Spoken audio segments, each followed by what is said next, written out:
Assalamualaikum warahmatullahi wabarakatuh. Perkenalkan, nama saya Titendria Nusa Dasnur dari jurusan Bimbingan Konseling Pendidikan pada Islam. Baik, media yang saya pakai yaitu Bubblezal, di mana si Bubblezal ini adalah media suatu web yang biasanya digunakan untuk membantu si siswa ini menjalani beberapa misi atau membuat beberapa pertanyaan. Kita membuat beberapa pertanyaan untuk mereka agar mereka bisa menjawabnya dalam sesi per kelompok, di mana si siswa ini bakalan dibantu untuk melakukan suatu sesi per kelompok secara acak dengan beberapa teman di kelasnya. Seperti itu ya teman-teman. Dalam Bubblezal ini juga kita bisa melihat siswa yang aktif dan juga tidak aktif dalam kelas secara luas, dan juga mereka tuh bisa berpikir secara kreatif dan juga berpikir secara kelompok untuk membantu teman-teman dalam kelompoknya dalam mendapatkan nilai yang lebih tinggi. Seperti itu. Baik teman-teman, ini adalah caranya untuk membuat games dalam aplikasi Bubblezal, di mana si Bubblezal ini adalah satu aplikasi web yang bisa membantu anak-anak ataupun guru untuk mempelajari pelajaran dalam basis elektronik.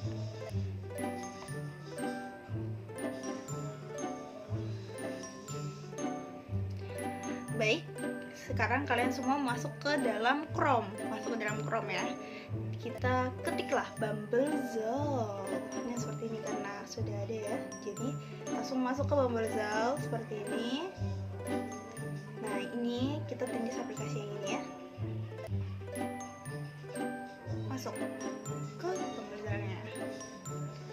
Nah, setelah masuk tampilannya akan seperti ini. Tapi kalian harus login dulu ya. Loginnya caranya seperti ini. Kalian bisa masuk ke sini, terus nanti masukkan Google dan langsung login ke dalam aplikasinya.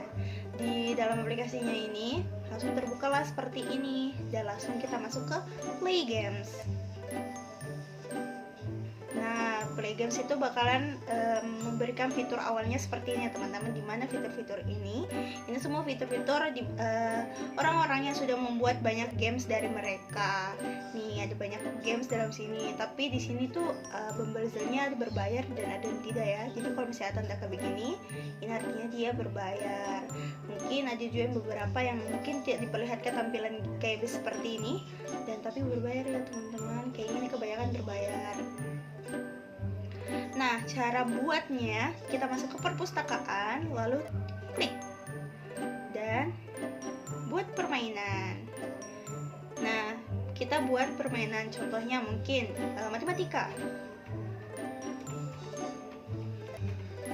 Nah, terus matematika tentang apa? Hitungan dong. Nah, di sini langsung masuklah di pertanyaannya. Jangan lupa ketik enter dulu ya kalau masuk ke dalam laptop. Kita jawab pertanyaan karena tadi ada beberapa yang sudah saya buat, jadi kita masuk saja ke beberapa pertanyaan yang sudah ada ya teman-teman. Jadi kalian bisa klik di sini misalnya 10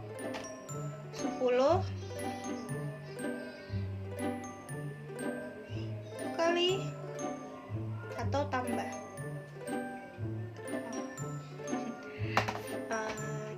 Klik 10 tambah 10 tambah 10. Nah, seperti ini ya teman-teman. Misalnya 10 tambah 10 berapa? Nah, jawabannya di sini nih, 20. Nah, seperti itu. Terus cara nyimpannya seperti ini. Dan sebenarnya Bubblezal ini juga punya beberapa aplikasi seperti pilihan ganda ataupun segi pertanyaan atau kata kunci ya. Dan di sini Bubblezal juga bisa masukkan beberapa animasi gitu ya teman-teman. Di sini GIF seperti ini. Kalian coba ketik misalnya matematika.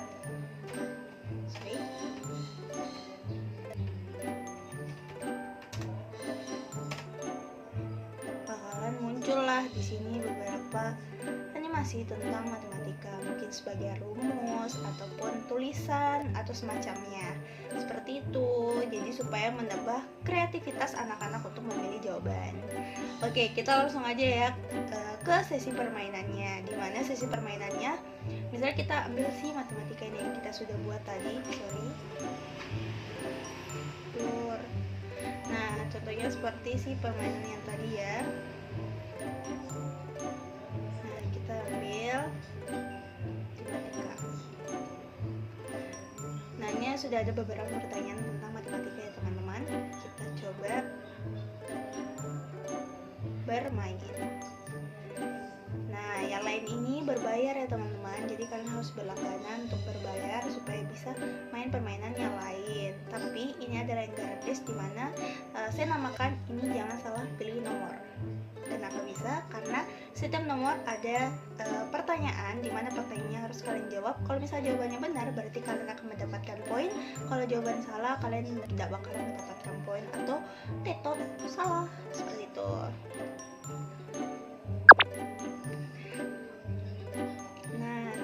Aku mau bagi ke 3 kelompok aja. Jadi permainan ini itu dibuat dalam sesi per kelompok, dimana si anak-anak ini bisa berpikir secara kelompok untuk mendapatkan suatu pertanyaan secara kreatif.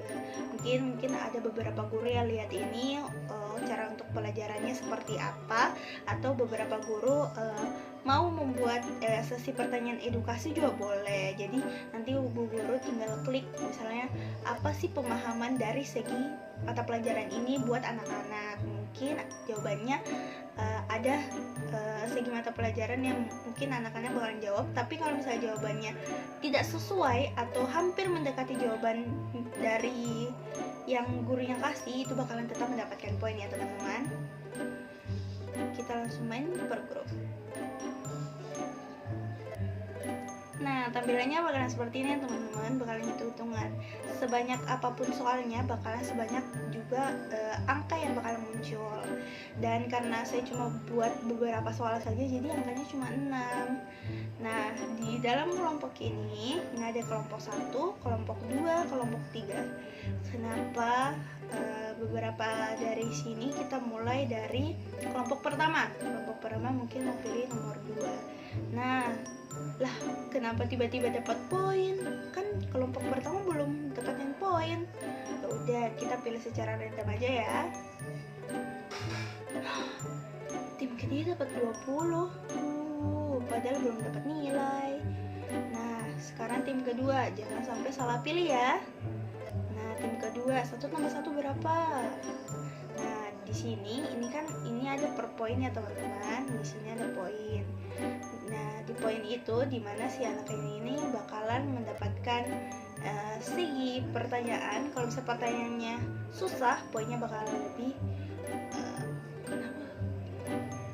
Kalau pertanyaannya susah, berarti mereka dapat segi poinnya lebih kecil. Kalau pertanyaan susah, mereka dapat poin yang lebih besar.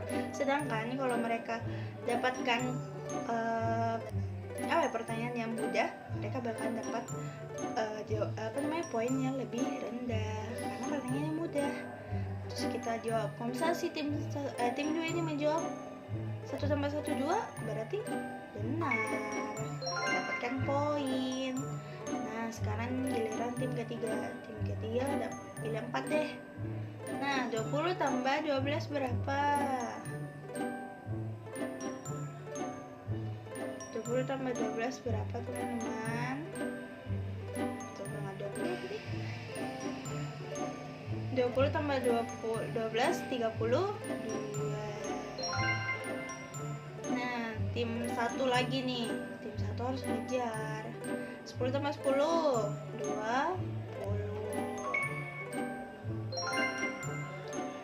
6 tambah 6 sama dengan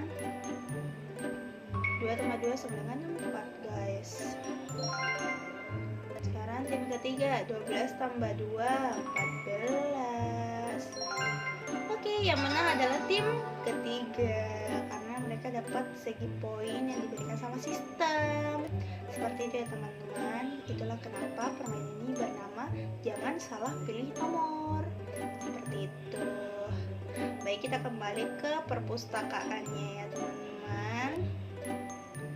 Nah, di dalam perpustakaan ini anak-anak tuh bisa memakai kode games. Di sini nanti gurunya bakal memberikan kode games ini kalau anak-anaknya ingin bermain secara bersamaan di gadget masing-masing. Dan ada pun sesi langsung di papan tulis atau gurunya bakalan pakai TV atau hal yang semacamnya untuk bisa ditampilkan di depan kelas, dan mereka tetap bermain dalam satu tim yang sama untuk mengejar poin yang tinggi. Seperti itu ya. Jadi dalam Bubble ini anak-anak bisa membuat suatu kreativitas, dan juga dalam Bubble ini anak-anak bisa berpikir secara kreatif dalam berkelompok dan membantu sesama tim mereka untuk mendapatkan nilai yang lebih bagus. Dengan cara itu anak-anak di kelas tidak boring, tidak merasa kalau mereka sendiri, dan mereka lebih bisa berkreasi dengan teman-teman yang ada di sekitarnya. Sekian penjelasan tentang permainan Bambuzel ini, dimana kalian semua mungkin insya Allah bakal mengerti tentang permainan ini untuk mengaplikasikannya di dalam kelas, dalam permainan berkelompok untuk anak-anak di sekolah maupun mungkin di luar sekolah juga bisa sebagai bahan edukasi. Sekian dari saya, Andi Tendria Nusa Dasnur. Assalamualaikum semuanya. Bye bye.